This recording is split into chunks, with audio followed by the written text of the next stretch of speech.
한국교회와 나라를 살리는 교회.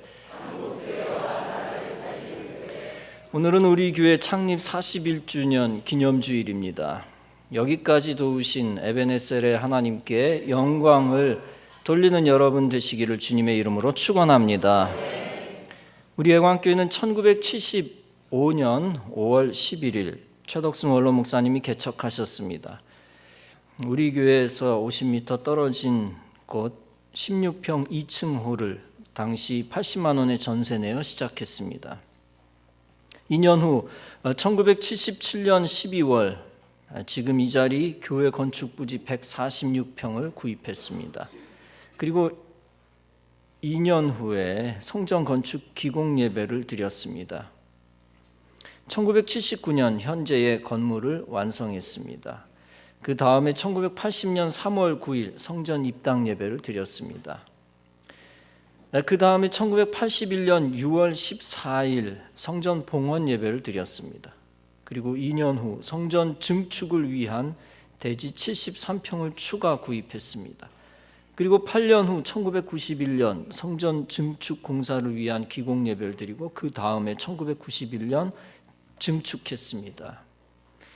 그리고 3년 후 현재 있는 주차장을 만들기 위해 2층짜리 건물 2개를 구입했습니다. 그것들을 헐고 지금의 주차장을 만들었습니다. 그 이후 성전 이전 건축터를 물색했습니다. 현재 있는 장소가 가지고 있는 약점이 워낙 크기 때문입니다. 그래서 20여 년 전부터 비전을 가지고 현재 제2성전 자리로 옮길 계획을 세웠습니다. 그리고 아랑연립 건물을 한 채 한 채 사기 시작했습니다. 여러 해 전까지 14채 중 12채를 구입하기에 이르렀습니다. 그 전에 이미 교회 정문 앞에 예광 선교관을 짓기 위해 역시 3층짜리 건물을 구입했습니다. 그것을 헐고 지금의 제1 선교관을 봉헌했습니다. 아랑연립 터에서는 예광 카페를 만들고 서울 기독교 청년 사무실 등을 만들었습니다. 여러 해 전 중등부 실로 사용하던 공간이 있었습니다. 그곳이 2층이었는데 1층과 2층 두 가구를 헐고서 그 주차장을 확보하기로 했습니다. 근데 싹둑 잘라내서 철거하는 것은 쉬운 일이 아니었습니다. 전체 건물이 위태할 수도 있다라는 우려 때문입니다. 그래서 그곳에 살고 있는 두 가구가 강력하게 반대를 했었고 안전진단비만 1,000만 원 가까이 들었었습니다. 그러나 모두 잘 설득되어서 철거하고 주차장을 대폭 넓혔습니다. 주차장이 넓어지니까 우리 교회 35인승 버스를 드디어 주차할 수 있게 되었고 주차장은 매우 넓어졌습니다. 그 후 6가구에 해당되는 한 동을 리모델링 하였습니다. 그래서 제2성전 그레이스 채플 만들고 하나님께 봉헌했습니다. 이 그레이스 채플에서 예배들을 드리고 있고 특히 학생부와 청년부가 매주 사용하고 있습니다. 그레이스 채플은 타 교회들을 위해서도 유익한 장소로 많이 활용이 되었습니다. 이제 남은 가구가 2채였는데 수년 동안 주민이 2가구를 팔지 않았습니다. 터무니없는 가격을 제시하며 끌고 있었습니다. 그러다 지난달 다 아시다시피 우리 교회가 한 채를 구입했습니다. 그 한 사건으로 성전 이전 건축의 가능성은 놀랍게 커졌습니다. 이제 한 채만 남았고 그 한 채만 더 구입하면 그 터는 완전히 우리의 성전 건축 이전 터가 됩니다. 그 일을 위하여 기도하고 애쓰면 조만간 큰 역사가 일어나고 우리 교회가 더욱 놀랍게 발전하게 되어질 줄로 믿습니다. 현재 기독교 대한감리회 관악서 지방의 감리교회가 21개입니다. 관악구의 동쪽을 관악지방, 관악구의 서쪽을 관악서지방이라고 하는데 우리가 속해 있는 관악서지방의 교회가 21개입니다.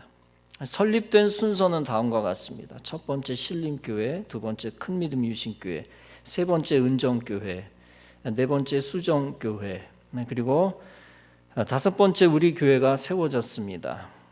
교세로 보면 관악서지방에서 두 번째입니다. 우리 교회가 개척될 당시 큰믿음 유신교회는 이미 난곡 끝자락 낙골에서 큰 교회였습니다. 그러나 지금은 그 격차를 거의 줄였습니다. 당시 큰 교회였던 장로교회와도 이제 그 격차를 줄였습니다. 우리 예광교회는 오래전부터 국내외 선교에 주력했습니다. 국내에는 김포, 부산에 교회를 세웠고 해외는 인도네시아를 필두로 해서 필리핀, 중국, 러시아, 미국, 버몬트, 알래스카, 브라질, 아프리카, 케냐, 우간다 등지에 거의 매년 개척하고 예배당 건축을 계속한 바가 있었습니다. 그중 케냐 올레케문게 교회는 대지 2만 4천 평 대지에 대리석으로 건축하였습니다. 우간다 부시아 교회는 5,000평 대지에 붉은 벽돌로 본당과 교육관과 주택을 크게 지었습니다. 그리고 각 개척교회 재산은 피선교국 교단에 즉시 이양해 주었고 현지 목사를 빨리 훈련시켜 목회자로 세웠습니다. 그랬더니 개척 후 소멸되는 경우가 없었습니다. 지난달 감리교 연회가 열렸던 서울 남연회가 열렸던 임마누엘 교회에 흑인 케냐 목사들이 여러 명 왔었습니다. 임마누엘 교회가 초빙한 사람들이었는데 그중 한 사람이 저를 찾았습니다. 만나보니 올레케문게 담임 목사였고 올레케문게 교회 사진들을 보여주었습니다. 그 사진 중 하나에 원로 목사님 성함이 있는 대리석도 저에게 보여주었습니다. 이제 우리 교회는 우리 교회만 발전하고 끝나는 교회가 아닙니다. 수많은 교회들을 세우고 다른 교회들을 돕고 다른 교회들의 도전을 주는 사명 있는 교회가 되었습니다. 그래서 수많은 영혼들을 구하고 하나님 나라를 확장하는 교회로 성장했습니다. 이 모든 역사를 이루는 데는 하나님이 우리 교회를 특별히 사랑하시는 데 있었습니다. 그리고 둘째로 우리 교회를 개척하신 최덕순 원로 목사님의 헌신 때문인 것을 믿습니다. 더불어 수많은 성도들의 헌신의 피가 오늘 우리 교회를 만들었습니다. 저는 6년 전에 담임을 맡았고 저를 돕는 우리 예광의 교우들과 원로 목사님과 함께 선교의 꿈을 키워가고 있습니다. 이제는 해외 성전 건축만이 아니라 해외 현지 목회자를 돕는 일을 시작했습니다. 원로 목사님은 손과 마음 선교회를 통해 북한 구원 운동을 하고 계십니다. 탈북민들을 돕고 북한에 복음을 심고 자유화의 바람을 불어넣고 있습니다. 그 일을 우리 교회가 적극 돕고 있고 통일이 될 때까지 해 나갈 것입니다. 아울러 최상일 목사님이 이끄는 서울기독교 청년연합회도 우리 교회가 적극 돕고 있습니다. 우리나라의 반기독교 세력을 저지하고 종북 좌파와 싸우는 일을 돕고 있습니다. 더 나아가 이 시대의 기독 청년들을 신앙으로 일깨우는 일을 돕고 있습니다. 이러한 시대적인 일들을 감당해 나가는 데 있어서 온 성도들이 한마음 되어야 합니다. 그때 더욱 성령께서 도우시고 우리 교회를 칭찬해 주실 것입니다. 칭찬받는 교회가 될 때 더욱 이 시대에 하나님으로부터 쓰임받고 부흥하게 될 것입니다. 본문은 소아시아에 있는 7교회 중 칭찬받은 빌라델비아 교회에 관한 말씀입니다. 소아시아는 지금의 터키 왼쪽 바다 쪽 지역을 얘기를 하는 겁니다. 빌라델비아 교회가 왜 주님으로부터 칭찬받았는지 살펴보며 은혜를 나누겠습니다. 그래서 우리 예광교회도 어떻게 하면 더욱 칭찬받고 쓰임받는 교회가 될 수 있을까 알아야 합니다. 본문은 말씀합니다. 예수께서 가라사대 볼지어다 내가 네 앞에 열린 문을 두었으되 능히 닫을 사람이 없으리라. 내가 네 행위를 아노니 네가 적은 능력을 가지고도 내 말을 지키며 내 이름을 배반치 아니하였도다. 빌라델비아 교인들은 유대인들로부터 핍박을 받았습니다. 유대인들이 복음의 진리를 무시하고 예수 그리스도를 인정하지 않았습니다. 그래서 그들은 필라델피아 교인들을 핍박했습니다. 그러나 빌라델비아 교인들은 굴하지 않고 복음을 사수하고 예수만 섬겼습니다. 본문은 계속 말씀합니다. 보라, 사단의 회 곧 자칭 유대인이라 하나 그렇지 않고 거짓말하는 자들이 있다. 즉 유대인들은 스스로 유대인이라 주장한다. 즉 하나님이 선택한 백성이다. 유대인들은 하나님 나라를 소유했다라고 주장한다. 그러나 그들은 예수님이 메시아라는 것을 부정한다. 그래서 사탄을 추종하는 사탄의 회, 즉 사단의 모임이 되었다. 그래서 본문에서 주님은 말씀합니다. 내가 유대인 중에서 며칠 네게 주어 그들로 와서 네 발 앞에 절하게 할 것이다. 그리고 내가 너를 사랑하는 줄을 알게 하리라. 여러분, 이것은 빌라델비아가 얻게 되어지는 놀라운 축복입니다.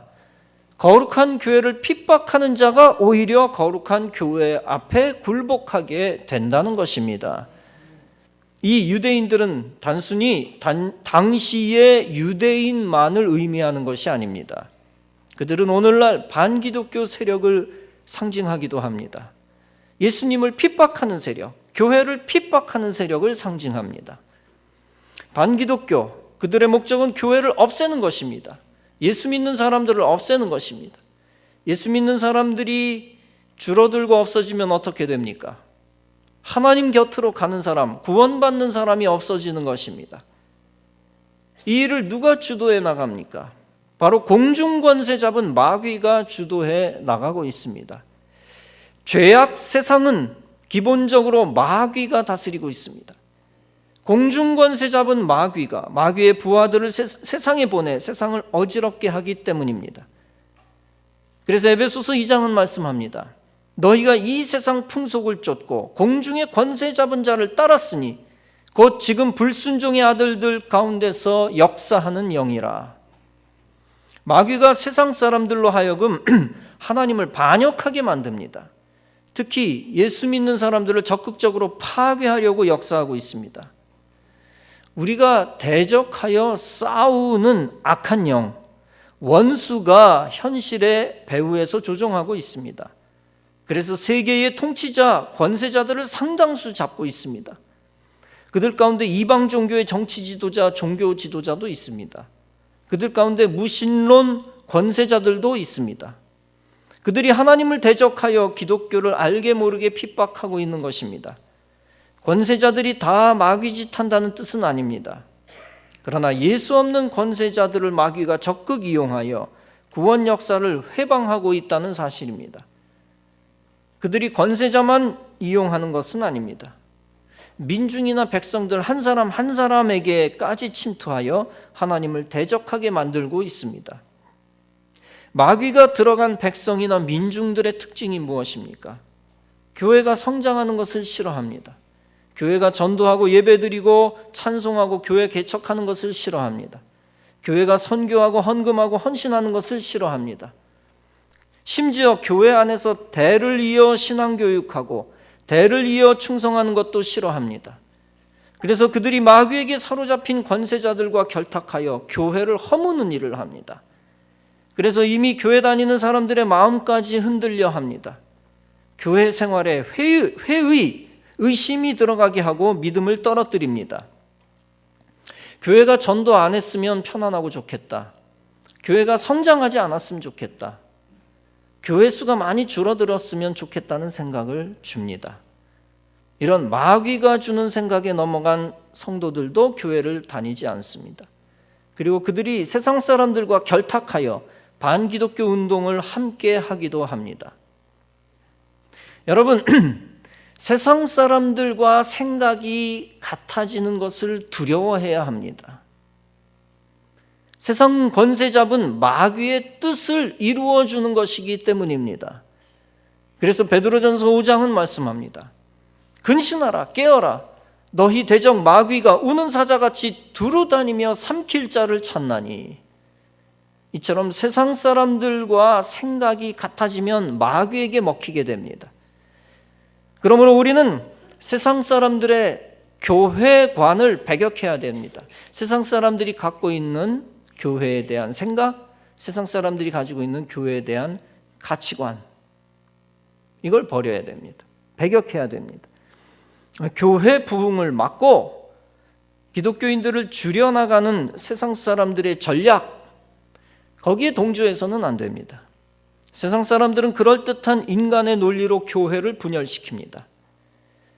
교인들의 생각을 둘로 쪼개고 셋으로 쪼개고 넷으로 갈라놓고 분열의 영으로 교회를 무너뜨립니다. 심지어 마귀는 신학교 교수들과 목사들과 사역자들까지도 활용합니다.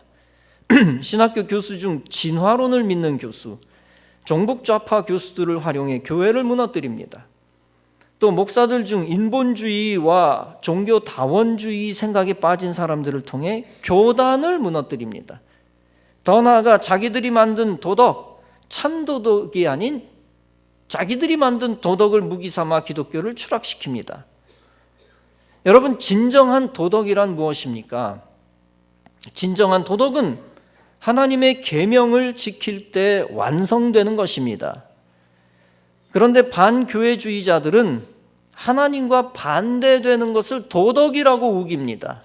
그래서 많은 사람들이 거기에 넘어가고 있죠. 하나님의 계명과 반대되는 도덕, 그건 이미 도덕도 아닌데 그걸 도덕이라고 여깁니다. 마귀가 이용하는 도덕을 경계해야 합니다.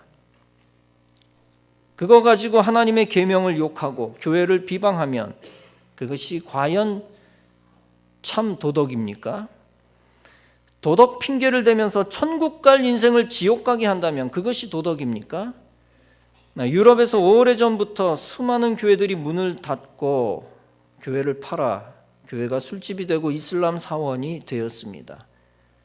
유럽에 허무주의가 몰아닥치고 인본주의가 몰아닥쳐 신앙심을 버렸기 때문입니다. 하나님은 필요 없고 인간들끼리 유토피아를 만들 수 있다, 그렇게 주장했습니다. 더 나아가 자기들이 만든 도덕을 핑계 삼아 교회를 무너뜨렸습니다. 타 종교를 진리로 인정하지 않는 기독교는 관용이 없고 부도덕하다는 것입니다. 요즘은 동성애를 인정하지 않는 기독교는 무정하고 부도덕하다는 것입니다. 또 인간의 이성과 전통과 습관을 폄하하는 기독교는 몰상식하고 부도덕하다는 것입니다. 더 나아가 인간의 생각과 감정과 전통에 반대되는 말씀이 부도덕하다는 것입니다. 특히 어린이들을 신앙교육시키는 것이 부도덕하다. 법으로 금지까지 시켰습니다. 신앙교육시키는 것까지 법으로 막았습니다. 그러다 보니 어린이들은 자기 편한 길로만 가고 교회를 불편하게 여기게 되었습니다. 세월이 지나면서 어른들만 신앙을 지키고 세월이 더 지나 이제는 교회 안에 80%, 90%가 노인들로 꽉 차게 되었습니다. 이제 유럽에서 10년, 20년만 더 지나면 노인들이 있는 교회마저 대부분 텅텅 비게 됩니다. 이 모든 비극은 세상의 논리 속에 들어있는 마귀의 사상을 받아들였기 때문입니다. 거기에 속아 그것이 옳다고 여기고 교회를 비난해 왔기 때문입니다. 아무리 인간적으로 옳은 것 같아도 교회를 세상 논리로 비난하면 안 됩니다. 그러면 복음의 통로는 막히고 전도 활동도 없어지고 결신자도 사라집니다. 또한 세상이 시키는 대로 따라하는 교회가 되면 교회는 무너지게 됩니다. 감리교가 문제가 많습니다. 감리교가 세상이 시키는 대로 가장 발빠르게 움직여 정책들을 바꿨습니다.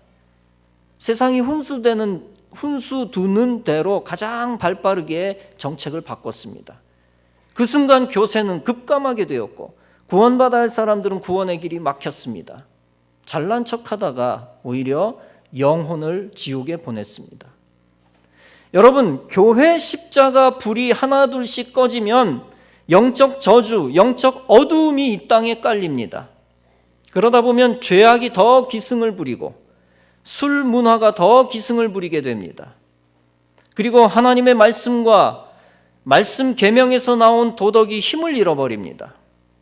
오히려 마귀가 좋아하는 불신앙에서 나온 희한한 인간의 가치와 도덕과 법이 판칩니다. 그래서 절대적 우주적 계명을 버리고 죄를 죄로 여기지 않게 됩니다. 그러면 하나님 나라는 점점 좁아지고 마귀 나라가 넓어지는 것입니다. 본문은 말씀합니다. 네가 가진 것을 굳게 잡아 아무나 네 면류관을 빼앗기지 못하게 하라. 그러므로 축복받아야 하는 나라와 축복받아야 하는 민족은 교회 십자가를 풍성하게 지켜내야 되는 것입니다. 교회가 약해지지 않게 하고 교회를 부흥시키고 그리스도의 교회를 영화롭게 해야 합니다. 물론 교회가 어느 시대나 핍박을 받아왔습니다. 초대교회 핍박은 극심했고 지하에 숨어 신앙생활하기도 했습니다. 그렇다고 지금 교회가 핍박받아 약해지는 것을 방치해서는 안 됩니다. 핍박받는 건 당연한 건데 핍박받아 초대교회처럼 더 강성해져야 되는데 핍박받아 약해지면 안 되는 겁니다. 교회는 핍박 때문에 강해져야지 세상 핍박 때문에 문 닫아서는 안 됩니다. 핍박이 있다고 문 닫습니까? 북한의 교회들은 구한말부터 먼저 부흥하고 앞서갔습니다. 그러나 북한 공산주의자들이 교회를 핍박하고 북한 땅은 저주받았습니다.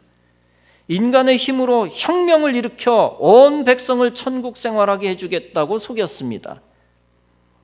모든 인민이 이상적인 평등 생활하여 불행한 사람이 없게 해주겠다고 선동했습니다. 그 일을 달성하기 위해 피해 혁명을 일으켰고 공산당원들만 힘을 가지고 부를 누렸습니다.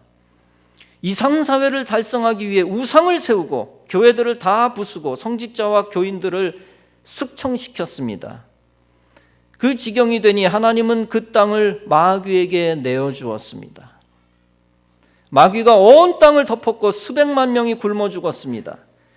지금도 통통한 지도자 마귀의 하수인이 정신병자가 되어 주민들의 숨통을 조이고 있습니다. 자연스럽게 계속 탈북자들이 죽음을 담보로 북한을 탈출하고 있습니다. 그리고 자국민들을 우상 숭배로 지옥 가게 하면서 동시에 온 세계를 어지럽히고 있습니다. 반대로 우리나라는 교회가 부흥하도록 신앙의 자유를 주었습니다. 그 신앙의 자유를 기회 삼아 전도하고 교회를 세우고 개척하고 매일 예배를 드렸습니다. 이 땅에서 남한 땅에서 매일 교회마다 새벽 제단을 드렸습니다. 예수를 믿고 구원받고 삶이 변화된 사람은 수십 년 동안 이루 헤아릴 수 없이 많습니다. 죽을 병에서 고침받는 기적을 체험하고 원수를 사랑하며 가정이 회복되는 기적도 헤아릴 수 없이 많습니다. 예배를 드리다가 천국의 기쁨을 체험하고 악한 사람이 선한 사람이 되었습니다. 주님께 충성하고 교회 짓고 선교하다가 물질 축복 받는 일도 다 기록할 수 없습니다. 더 나아가 나라와 민족을 위해 금식기도 하고 실제 교회를 위해 희생을 다했습니다. 그러다 보니까 하나님이 이 나라를 사랑하기 시작했습니다. 남한의 교회도 전멸당할 뻔했지만 공산화로 전멸당할 뻔했지만 하나님이 전 세계를 동원하여 지켜주셨습니다. 이 나라가 땅덩어리만 지켜낸 것이 아니라 나라가 부강해지기 시작했습니다. 하나님이 위정자들에게 능력 주시고 국제사회도 움직여 주셔서 세계사에 유례없는 경제 발전을 이루었습니다. 그 이유가 무엇입니까? 교회들이 어두운 땅에 풍성해져서 하늘의 빛으로 어둠을 물리쳤기 때문입니다.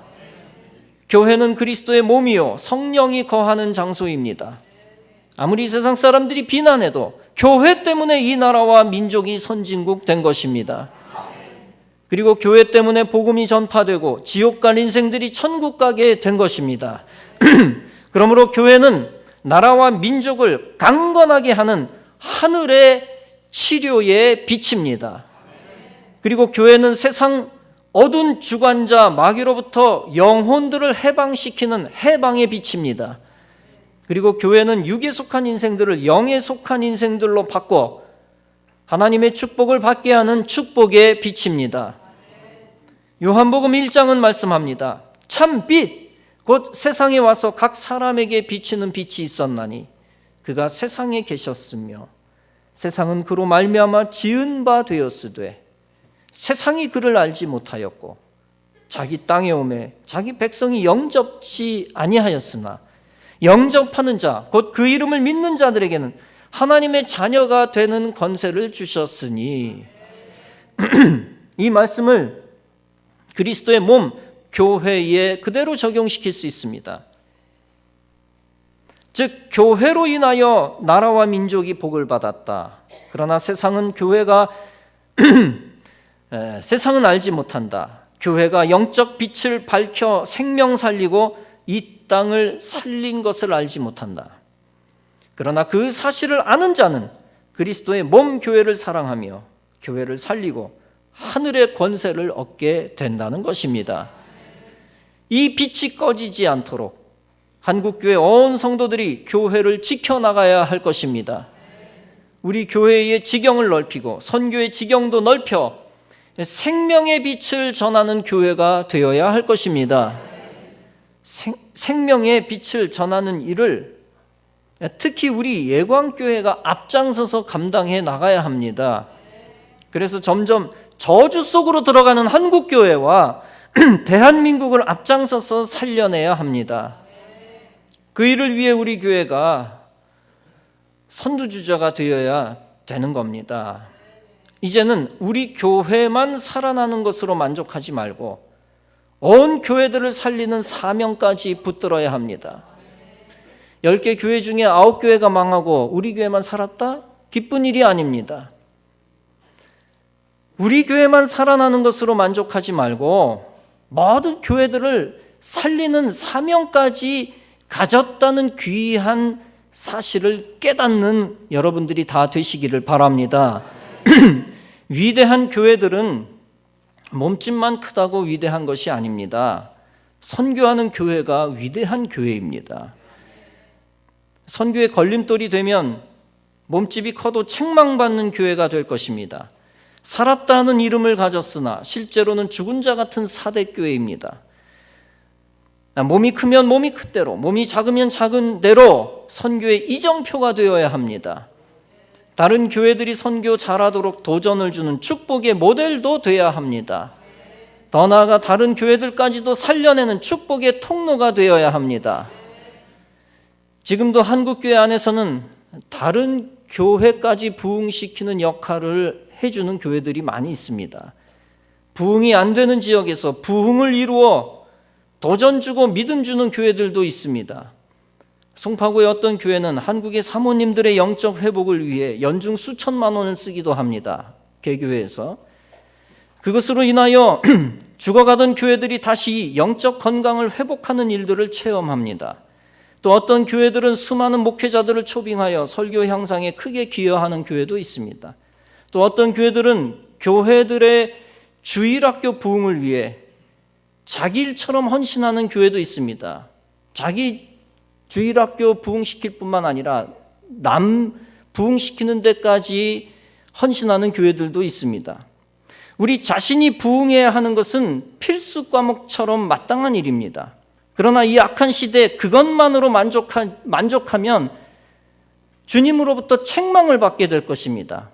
왜냐하면 이 시대가 그렇게 악한 시대가 되었기 때문에. 그래서 자족하지만 말고 한국교회와 나라의 막중한 책임감을 가져야 합니다. 죽어가는 신앙 전통을 마지막까지 붙들면서 부흥하는 모습을 온 땅에 보여주어야 합니다. 주일 저녁 예배, 새벽송 같은 것들은 거의 사라진 전통입니다. 관악서지방 감리교회 중 우리 교회만 붙들고 있습니다. 우리 교회는 그 아름다운 신앙 전통의 빛을 켜고 전파하는 교회입니다. 대사회적으로는 감리교단 안에서도 드물게 북한 구원운동을 하며 동성애 저지, 반기독교 세력 저지를 해나가는 교회입니다. 역시 한국 교회와 나라를 살리는 빛을 비추어 어두운 세상 또 마귀 권세를 이기는 교회인 것입니다.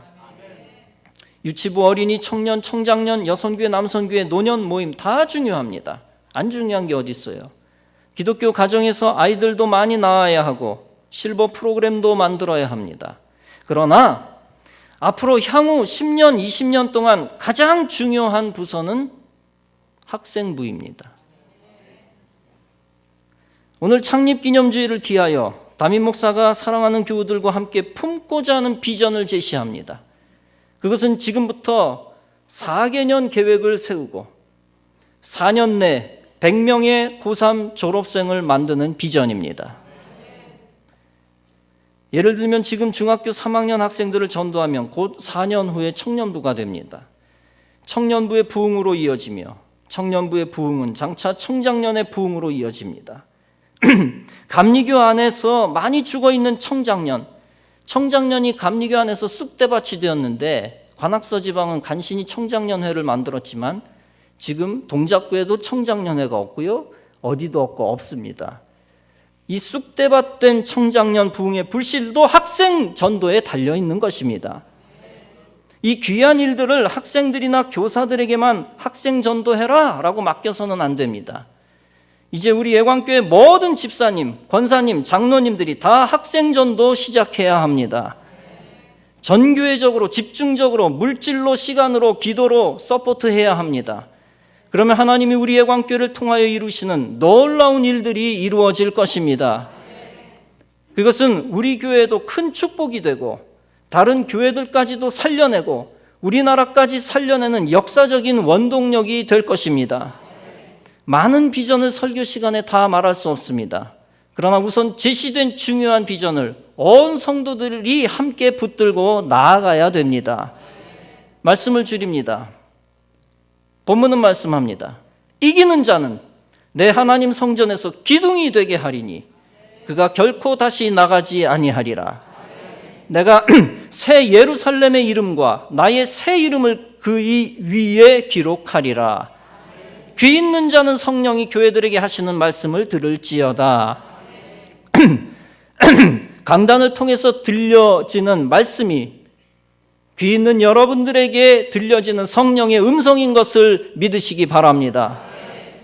사랑하는 성도 여러분, 주님이 우리 교회에 주시는 비전과 뜻에 순종할 때 성령께서 함께 하시고 축복하실 것입니다.